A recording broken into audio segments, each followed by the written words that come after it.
Welcome, my dear children, to the new chapter Kinetic Theory. In this module, let us discuss about the kinetic theory of gases and the concept of pressure.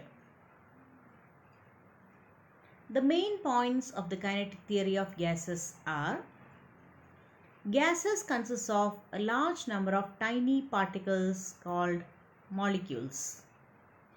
These particles are so small compared to the distance between them, and size of the particle is negligible compared to the volume occupied by them.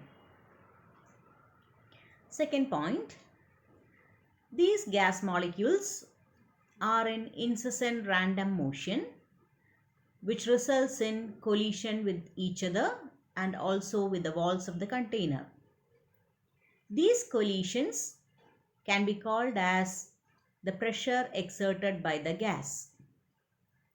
Third point, the collisions between the gas molecules and between the gas molecules and the walls are considered to be perfectly elastic collisions.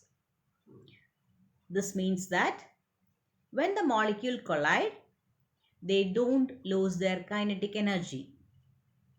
Molecules will never slow down and they will remain at the same speed.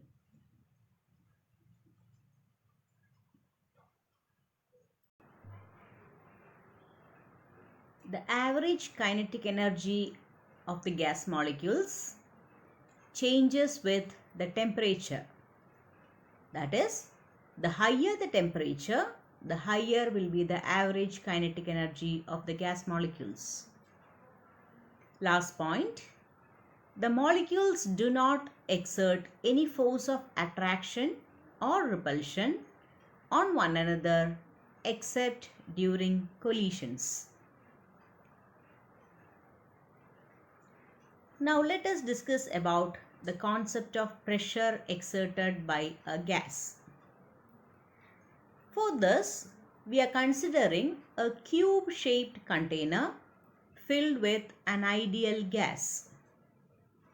Taking into consideration only one of its molecules, we are assuming that this molecule hit the walls of the container and bounces back.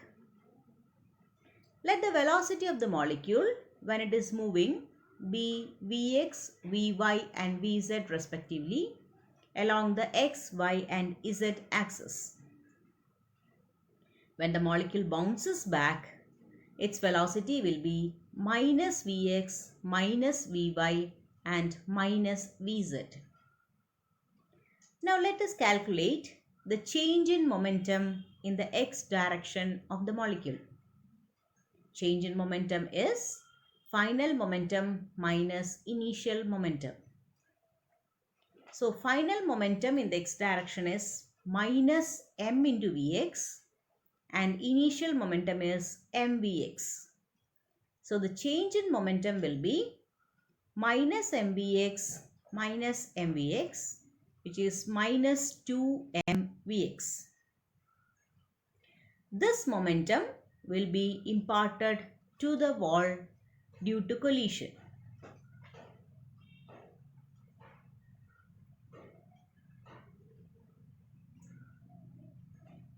And we have got many molecules inside this cubical box.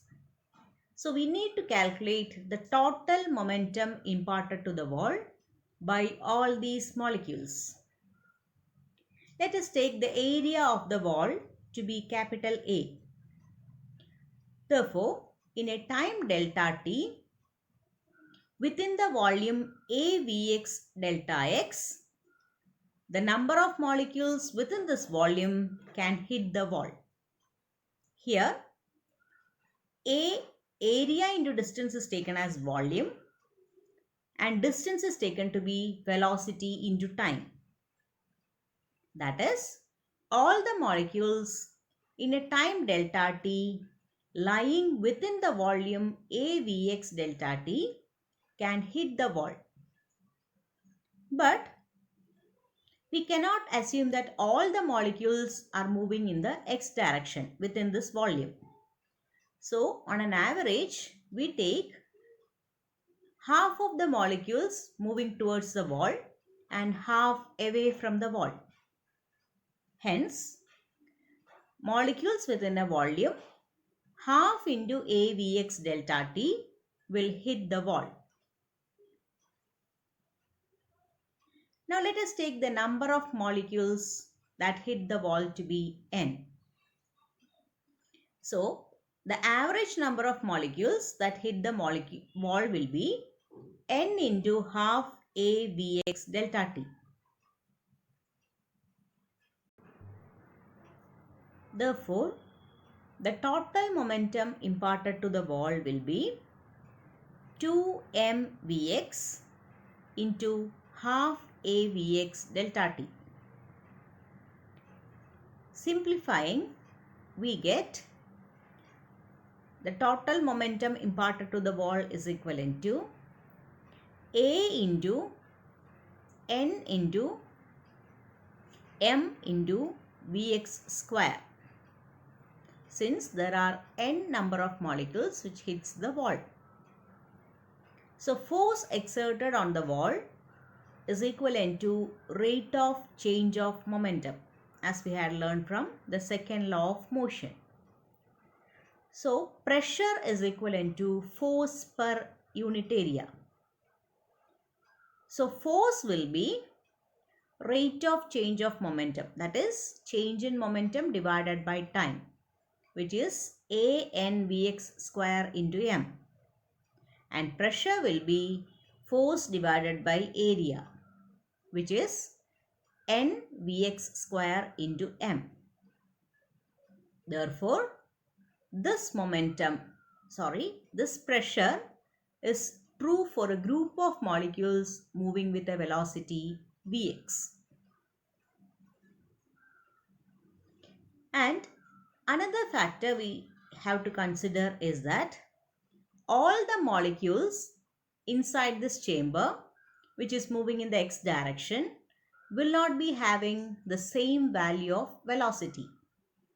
All will have different velocities.